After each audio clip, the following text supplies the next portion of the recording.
यही था क्या? हाँ, ये साला। अबे सुन मंगल, अबे साले पैसे कब देगा मेरे? पूरे 1 साल हो गए तुझे गोली पर गोली देते हुए। आज दे दूंगा, कल दे दूंगा। देगा कब पैसे मेरे? मालिक गोली की कोई बात नहीं है, पैसे थोड़ी मोहलत और दो, मैं आपके सूद समेत पूरे पैसे वापस लौटा दूंगा। फिर से बोल रहा है पैसे दे दूंगा, लेकिन देगा कब तू? जब भी मैं तेरे पास मेरे अपने आदमियों को भेजता हूँ पैसे लेने के लिए, तो तू हमेशा यही डायलॉग देकर भेज देता है उनको। मैंने तेरे बेटे को बोला था कि तेरे बाप को मेरी हवेली पर भेजना, लेकिन ना तो तू आया ना ही तेरा बेटा आया अभी तक। नहीं मालिक, ऐसी कोई बात नहीं है, वो तो भूल गया होगा इसलिए नहीं बोला मेरे को उसने। अरे कुछ नहीं भूलते तुम गरीब लोग, साले बहुत हरामजादे होते हो। बहाना चाहिए तुम्हारे को तो। तुम दोनों को इतनी चर्बी चिढ़ गई जो तुम मेरी हवेली पे भी नहीं आए। नहीं मालिक, ऐसी कोई बात नहीं है, मेरी तबीयत ज्यादा खराब हो गई इसलिए नहीं आ पाया मैं आपके पास। अच्छा, जब मैंने तुझे बुलाया तो तेरी तबीयत खराब हो गई? पागल बना रहा है क्या मेरे को? अब बेटा बेटा मेरा मुंह क्या देख रहा है?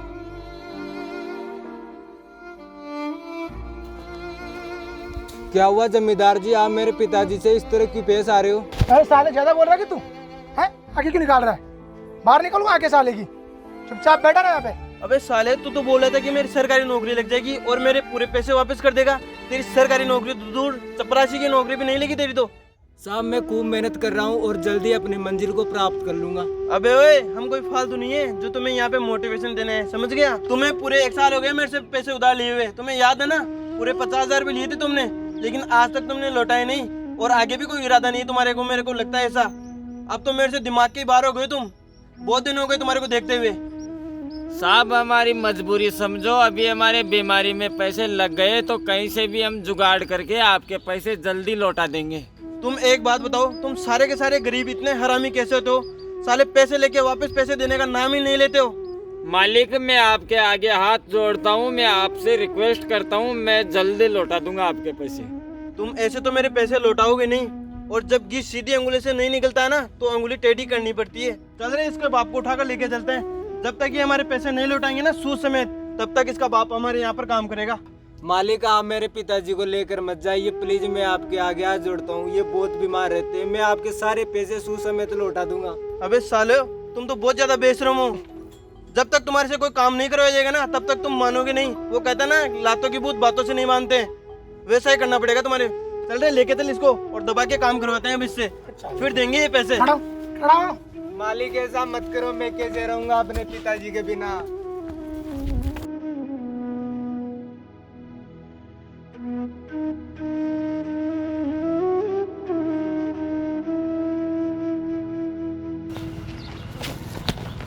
चलो इससे भी काम करो, अपन चलते हैं भैया ना। अब देखना पैसे आएंगे जल्दी। हाँ जल्दी देगा ये, ऐसे नहीं मानेंगे।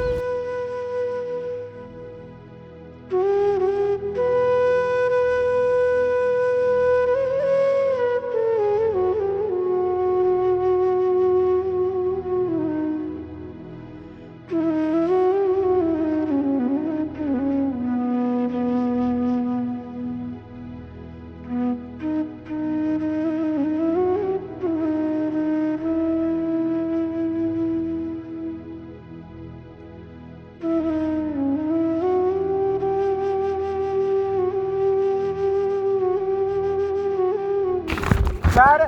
ये है पैसे? मालिक पैसे तो नहीं लाया, पर मुझे अपने पिताजी से मिलना है। भैया मिलने किसी को नहीं देते, पैसे दे पहले और तेरे पिताजी को छुड़ा के ले जा। मालिक सिर्फ 10 मिनट के लिए मेरे पिताजी से मिलने दीजिए मेरे को उनसे दवाइयों के बारे में पूछना है। ओनली 10 मिनट है तेरे पास, 10 मिनट ज्यादा हो ना तो तुझे भी यहाँ पे काम पे रख लूंगा, ठीक है? हाँ मालिक, 10 मिनट में मैं मिल जाके चले जाऊंगा। ठीक है जा। कहाँ पर है मेरे पिताजी? वो पीछे काम कर रहे हैं वहाँ पे देख।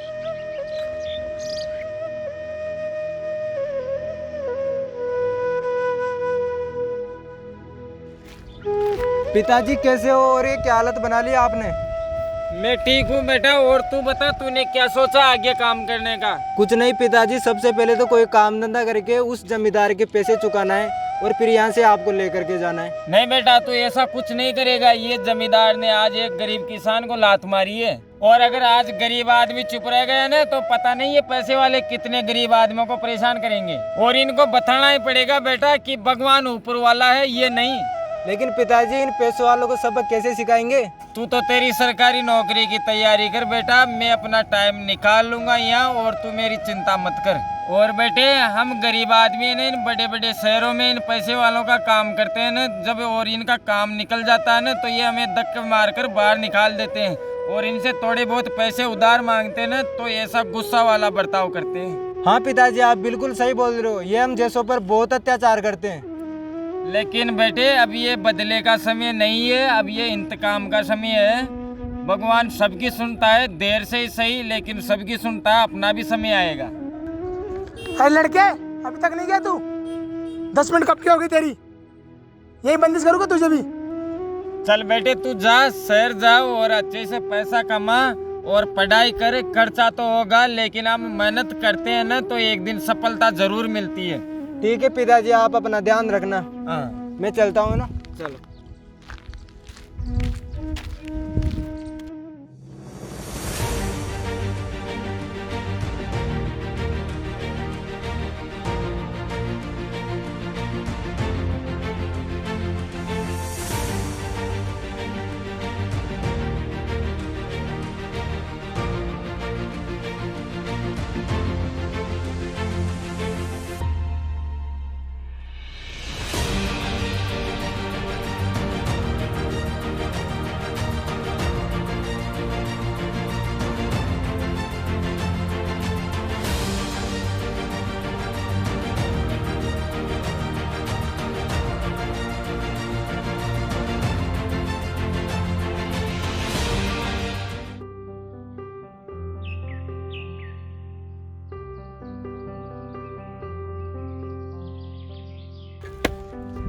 ले बेटे, थक गया होगा, थोड़ी देर छाँव में आराम कर लेते हैं। आजा।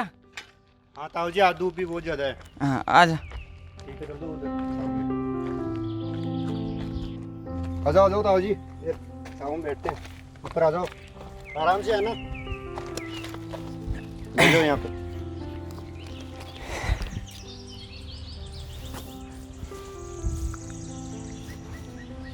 ताऊ जी, हाँ बेटे। 4 महीने हो गए, ये सेठ लोग अपनी तनख्वाह भी नहीं दे रहे हैं। पता नहीं अब आगे देंगे भी या नहीं देंगे। हाँ, कोई उम्मीद तो मुझे भी नहीं लग रही भाई, ये तनख्वाह टाइम पे दे ही देंगे। ये बड़े लोग पता नहीं अपने वो गरीब आदमी को क्या समझते हैं। हाँ बेटे, तू सही बात बोल रहा है। और ताऊ जी, नहीं तो अपने पास कोई बैंक बैलेंस है और नहीं अपने पास कोई ज़मीन है जो खेती करके अपना पेट भर ले। हाँ बेटे, तू चिंता मत कर, भगवान एक दिन हमारी भी जरूर सुनेगा, और इन घमंडियों से हम गरीबों का बदला जरूर लेगा। ओए बुड्ढे सुन, 6 महीने हो गए तुझे बात को सोचते सोचते कि तुझे पता नहीं भगवान भी हम मेरे से डरता है, इसलिए हम मेरे को बिना कुछ मेहनत करे हुए सब कुछ मिल जाता है, और तुम गरीबों की किस्मत में सिर्फ और सिर्फ मेहनत और मजदूरी लिखी हुई है। इसलिए तुम भूल जाओ कि तुम्हारा वक्त बदलेगा। मेरा मुंह क्या देख रहे हो तुम? खड़े हो और काम करो। चलो चलो।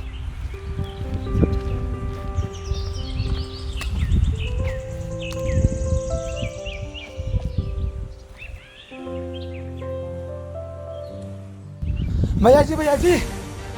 अरे क्या बात हो गई इसे? हाँ, क्यों रहा है तू? भैया जी, मेरे साथ बहुत बुरा हो गया। क्या बात हो गई इसे? भैया जी, अपने कच्चे तेल की फैक्ट्री थी ना, उस पर छापा पड़ गया। क्या? हाँ। होश में तो ना तू? भैया बिल्कुल होश में हूँ। कोई नया एसडीएम है जो अपने मिलावट करते टाइम कंपनी में सील कर दिया, और आपको ढूंढ भी रहा है वो। क्या बात बोल रहे तू? सच में। चल चल देखते हैं, आजकल सब बिकता है।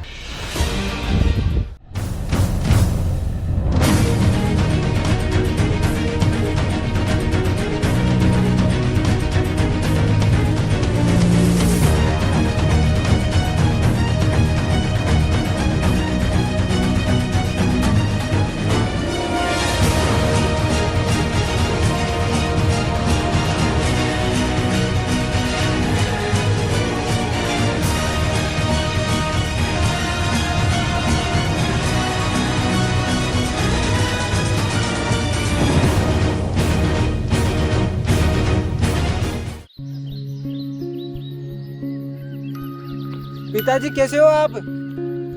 हाँ ठीक हूँ बेटे, आ गया तू है? हाँ पिताजी मैं आ गया। तो आखिरकार सरकारी ऑफिसर बन ही गया तू? हाँ पिताजी आखिरकार अपनी मेहनत रंग ले ही आई। और रही बात जमींदार से बदला लेने की, तो जा मैं लेकर आऊँ उन्हें। ठीक है सर।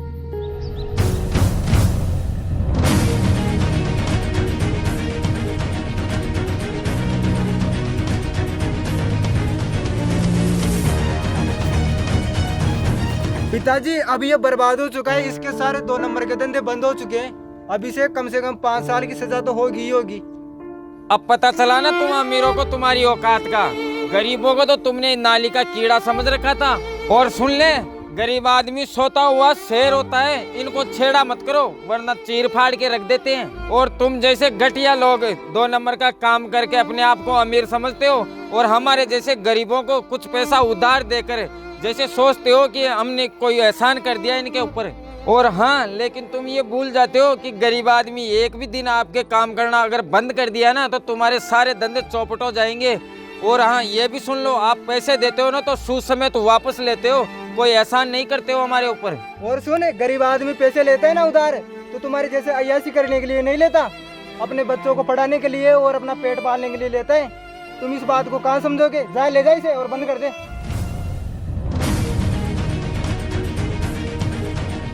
चलिए पिताजी घर चलते हैं अब। हाँ चलो।